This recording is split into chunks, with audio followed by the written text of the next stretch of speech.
Everyone, welcome to our channel.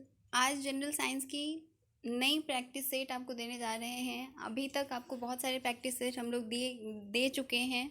आप वहां से इसके पीडीएफ लेके, हमारा टेलीग्राम ग्रुप है, व्हाट्सएप ग्रुप है, आप उसे ज्वाइन कर लीजिएगा। लिंक इसके डिस्क्रिप्शन में दिया हुआ रहेगा और वहाँ से इसकी पीडीएफ लेकर आप अपनी प्रैक्टिस कर सकते हैं, अपने एग्ज़ाम की तैयारी कर सकते हैं। जितने भी इम्पॉर्टेंट एग्ज़ाम्स होते हैं सबके लिए ये बहुत ही ज़्यादा इम्पॉर्टेंट क्वेश्चन है, क्योंकि जो भी क्वेश्चंस हम आपको देते हैं वो सारे कहीं ना कहीं से लिए हुए क्वेश्चंस होते हैं। तो ये आपके लिए बहुत फ़ायदेमंद रहेगा।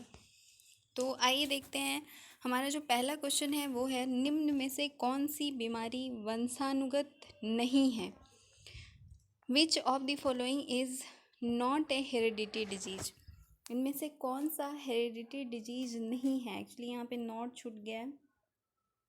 इसके ऑप्शंस हैं thalassaemia, colour blindness, sickle cell anaemia and cancer. तो इसमें जो थैलेसेमिया, कलर ब्लाइंडनेस और सिकल सेल एनीमिया है, इन सभी को हम मेंडेलियन डिजॉर्डर कहते हैं। मेंडल आप जानते हो कि फादर ऑफ जेनेटिक्स इनको कहा जाता है, और उन्होंने ही बताया था कि ये सारे हेरिडिटी डिजीज होते हैं, मतलब वंशानुगत डिजीज होते हैं। Thalassaemia, colour blindness and sickle cell anaemia. इसमें आप जानते हो कि डीएनए का सीक्वेंस चेंज हो जाता है, जिसकी वजह से ये सारी प्रॉब्लम्स होती हैं। सिर्फ कैंसर ही एक ऐसा डिजीज है जो कि जीन से अफेक्टेड नहीं होता है। तो इसका करेक्ट आंसर होगा डी। अगला क्वेश्चन है आपका, रिकेट्स किसकी कमी से होती है? रिकेट्स डिजीज किस चीज़ की डिफिशियंसी की वजह से होती है? इसके ऑप्शंस हैं vitamin A, vitamin B, vitamin C and vitamin D. आप जानते हो विटामिन ए की वजह से रतौंधी, जिसे आप कहते हो, नाइट ब्लाइंडनेस होता है इससे। विटामिन बी में आप जानते हो कि बहुत अलग अलग टाइप्स के विटामिन बी हैं। Vitamin B1, vitamin B2, B3, B4, B5, B6 and B12। इसमें इम्पॉर्टेंट होता है, जैसे B1 से आप जानते हो बेरी डिजीज़ होता है। B12 बहुत ज़्यादा इम्पॉर्टेंट होता है। B12 की वजह से आपके ब्लड का फॉर्मेशन होता है। अगर B12 की कमी हो जाए आपकी बॉडी में तो पर्नीसियस एनीमिया, यानी कि डिफॉर्म्ड ब्लड का फॉर्मेशन होता है। इसको पर्नीसियस एनीमिया कहते हैं। एनीमिया हो जाता है इसकी डिफिशियंसी की वजह से। विटामिन सी आप जानते हो इसकी वजह से स्कर्वी होती है डिजीज। तो विटामिन डी है जिसकी वजह से रिकेट्स होता है, तो इसका करेक्ट आंसर होगा विटामिन डी।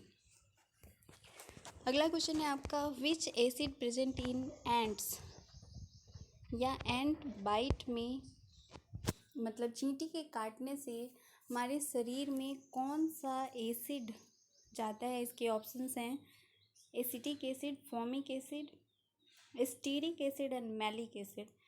तो इसका करेक्ट आंसर होगा फॉर्मिक एसिड। अगला क्वेश्चन है आपका, ripening of fruit caused due to gas, जिस मतलब फलों के पकने में कौन सा गैस हेल्प करता है? इसके ऑप्शंस हैं acetylene, ethylene, ethane and carbon dioxide. तो फलों के पकने में सबसे ज़्यादा हेल्प करता है इथिलीन। इसका करेक्ट आंसर होगा बी। अगला क्वेश्चन है आपका, विटामिन B12 में क्या उपस्थित होता है? विटामिन B12 एक्चुअली एक कम्प्लेक्स स्ट्रक्चर होता है और पोर्फायरिन रिंग बनाता है। पोर्फायरिन रिंग जैसे कि आपका क्लोरोफिल होता है, हीमोग्लोबिन होता है, उसी तरह विटामिन B12 का भी पोर्फायरिन कम्प्लेक्स कंपाउंड रहता है। और इसके जैसे आप जानते हो कि क्लोरोफिल में मैग्नीशियम प्रेजेंट होता है, हीमोग्लोबिन में आयरन प्रेजेंट होता है, वैसे ही विटामिन B12 में कोबाल्ट प्रेजेंट होता है। तो इसका करेक्ट आंसर होगा ए, कोबाल्ट। अगला क्वेश्चन है आपका, विटामिन सी का केमिकल नेम क्या है? इसके ऑप्शंस हैं retinol, thiamine, niacin and ascorbic acid. तो इसमें आप जानते हो कि विटामिन सी, अभी मैंने कहा इसकी कमी से स्कर्वी नामक डिजीज होती है। तो इसमें जो आपका होगा वो होगा स्कॉर्बिक एसिड। वैसे रेटिनॉल भी होता है, रेटिनॉल विटामिन ए में प्रेजेंट होता है, एंड थायमीन विटामिन बी में प्रेजेंट होता है, नियासिन भी विटामिन बी का ही पार्ट होता है। ये सारे के आप आंसर हमें प्लीज़ करके बताइएगा कि थायमीन एंड नियासिन किस विटामिन में प्रेजेंट होते हैं। स्कॉर्बिक एसिड विटामिन सी में प्रेजेंट होता है, तो इसका आंसर स्कॉर्बिक एसिड होगा। अगला क्वेश्चन है आपका, सैलिवा किसके पाचन में सहायक होता है। इसके ऑप्शंस हैं protein, vitamin, starch and fibre.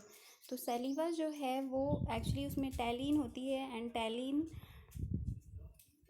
Help करता है स्टार्च के डाइजेशन में। एक हाइड्रोलेज मतलब जो टैलिन होता है एक्चुअली हाइड्रोलिसिस का काम करता है, और 30% स्टार्च का ऑलमोस्ट पाचन जो है वो माउथ में ही हो जाता है, तो वहाँ पे ये स्टार्च के डाइजेशन में हेल्प करता है। अगला क्वेश्चन है आपका, ब्लड प्रेशर किससे मापा जाता है। Blood pressure is measured with. इसके ऑप्शंस हैं स्फिग्नोमीटर, आमीटर, एनीमोमीटर एंड स्फेरोमीटर। तो ब्लड प्रेशर जो है एक्चुअली वो स्फिग्नोमीटर की वजह से मेजर किया जाता है। अगला क्वेश्चन है आपका, लाल मिर्च के तीखा होने का क्या कारण है। मतलब लाल मिर्च तीखा होता है, इसकी क्या वजह होती है। इसके ऑप्शंस हैं कैप्सिसिन, कैसीन, कार्सिनोजेन एंड बेटानिन। तो इसमें ये क्वेश्चन मैंने आपको पहले भी सेट में दिया हुआ है कि लाल मिर्च जो होती है वो हॉट क्यों होती है। तो इसका मैंने बताया था कि वो हॉट इसलिए होती है क्योंकि उसमें कैप्सिसिन प्रेजेंट होता है, तो इसका ऑप्शन आंसर होगा ए। कार्सिनोजेन एक्चुअली सेल होता है जो कि कैंसर कॉज करता है, कार्सिनोजेनिक उसको कहते हैं हम। जो कैंसर कॉजिंग सेल होता है ये जितने भी ह्यूमन बींग्स होते हैं उनमें ये प्रेजेंट होता है। अगला क्वेश्चन है आपका, study of fish is called. इससे रिलेटेड हमने एक वीडियो आपको प्रोवाइड की है कि किसकी स्टडी को क्या कहते हैं। जैसे इसमें आपका ऑप्शन है ichthyology, entomology, pedology and virology. तो इसमें एंटोमोलॉजी स्टडी ऑफ एंट्स को कहते हैं, पीडोलॉजी स्टडी ऑफ सॉइल को कहते हैं and virology study of virus को कहते हैं। तो स्टडी ऑफ फिश जो आपका होगा वो इक्थियोलॉजी होगा, इसका करेक्ट आंसर होगा ए। अगला क्वेश्चन है आपका, which planet has methane gas. किस ग्रह के वातावरण में मीथेन गैस है। इसके ऑप्शंस हैं मंगल, बुध, बृहस्पति एंड जुपिटर। तो मीथेन गैस मंगल ग्रह के इन्वायरमेंट में प्रेजेंट है, इसका आंसर होगा ए। इसीलिए इसको मार्स भी कहते हैं और मीथेन को मार्स गैस कहा जाता है। अगला क्वेश्चन है आपका, फ्यूचर मेटल इज कॉल्ड। भविष्य का धातु किसे कहते हैं। इसके ऑप्शंस हैं titanium, uranium, aluminium and iron. तो जो यूरेनियम है इसको हम बोलते हैं भविष्य का धातु। मतलब आने वाले भविष्य में यूरेनियम को बहुत ज़्यादा यूज़ किया जाने वाला है, इस वजह से इसका नेम हम एक्चुअली रखते हैं फ्यूचर मेटल। अगला क्वेश्चन है आपका, which acid is used to preserve the food item. भोजन को सुरक्षित रखने में किसका यूज होता है। इसके ऑप्शंस हैं citric acid, acetic acid, sodium benzoate and sodium chloride. तो किसी भी तरह का जो एसिड होता है वो किसी को प्रिजर्व करने के लिए हम यूज़ नहीं करते हैं बेसिकली। तो आपका इसका करेक्ट आंसर होगा सोडियम बेंजोएट, ये प्रिजर्व करने के लिए यूज होता है। अगला क्वेश्चन है आपका, what is present in water gas. इसके ऑप्शंस हैं कार्बन मोनोऑक्साइड, हाइड्रोजन, सी है A and B and D है आपका मीथेन। तो जो वाटर गैस है एक्चुअली इसको बोलते हैं CO+H2। इस तरह से इसको बोलते हैं वाटर गैस। एक और होता है जिसको हम बोलते हैं प्रोड्यूसर गैस, जो होता है CO+N2। CO+N2 को प्रोड्यूसर गैस कहते हैं और ये आपका वाटर गैस होता है, तो इसका करेक्ट आंसर होगा सी। अगला क्वेश्चन है आपका, what is present in laughing gas. Laughing gas में क्या प्रेजेंट होता है। इसके ऑप्शंस हैं nitrous oxide, nitric oxide, nitrogen and sulphur. तो जो लाफिंग गैस है उसमें नाइट्रस ऑक्साइड प्रेजेंट होता है। अगला क्वेश्चन है आपका, फिलामेंट इज मेड ऑफ, बिजली के बल्ब का फिलामेंट किसका बना होता है? इसके ऑप्शन हैं tungsten, lead, nichrome and aluminium. बिजली का बल्ब जो है वो एक्चुअली टंगस्टन का बना होता है। इसकी मेल्टिंग पॉइंट काफ़ी कम होती है, बहुत जल्दी ये मेल्ट कर जाता है। अगला क्वेश्चन है आपका, मनुष्य के कान के लायक ध्वनि का उच्चतम स्तर क्या होता है? Highest limit of Audible sound. इसके ऑप्शंस हैं 85 decibel, 85, 65 decibel, 55 decibel and 45 decibel. तो इसका करेक्ट आंसर होगा 45 डेसिबल। अगला क्वेश्चन है आपका, मैकेनिकल वेव निम्न में से कौन है? इसके ऑप्शंस हैं ध्वनि, प्रकाश, रेडियो एंड अल्ट्रासाउंड। तो मैकेनिकल वेव का मतलब होता है जिसके फ्लो के लिए किसी न किसी मीडियम की ज़रूरत हो।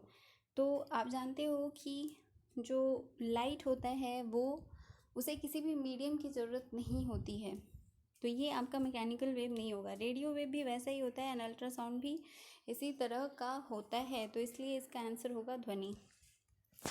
अगला क्वेश्चन है आपका, on which temperature centigrade and Fahrenheit is equal. किस तापमान पर सेंटीग्रेड और फ़ारेनहाइट बराबर हो जाता है? इसके ऑप्शंस हैं +40, -40, 80 एंड 96। तो इसका करेक्ट आंसर होगा बी, -40 डिग्री सेंटीग्रेड, -40 डिग्री सिर्फ। Which is next and last question है आपका, विच इज प्राइमरी कलर, मुख्य रंग कौन सा नहीं है? एक्चुअली यहाँ पे नॉट आपका छूट गया है। Which is not the primary colour. इसके ऑप्शंस हैं red, blue, green and black. तो आप जानते हो कि रेड मतलब विजिबल लाइट में जो विबजियोर होता है आपका, उसमें जनरली रेड, ब्लू, ग्रीन रहता है, सिर्फ ब्लैक नहीं होता। तो इसका और जनरली ब्लैक को हम प्राइमरी कलर नहीं मानते हैं, वाइट कलर को प्राइमरी कलर माना जाता है। तो इसका करेक्ट आंसर होगा डी।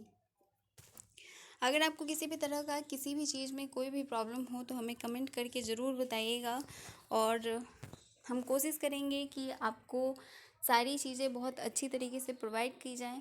आप हमारे प्रैक्टिस सेट देखते रहिए, प्रैक्टिस करते रहिए और एग्ज़ाम्स के लिए तैयारी करते रहिए। Thank you so much.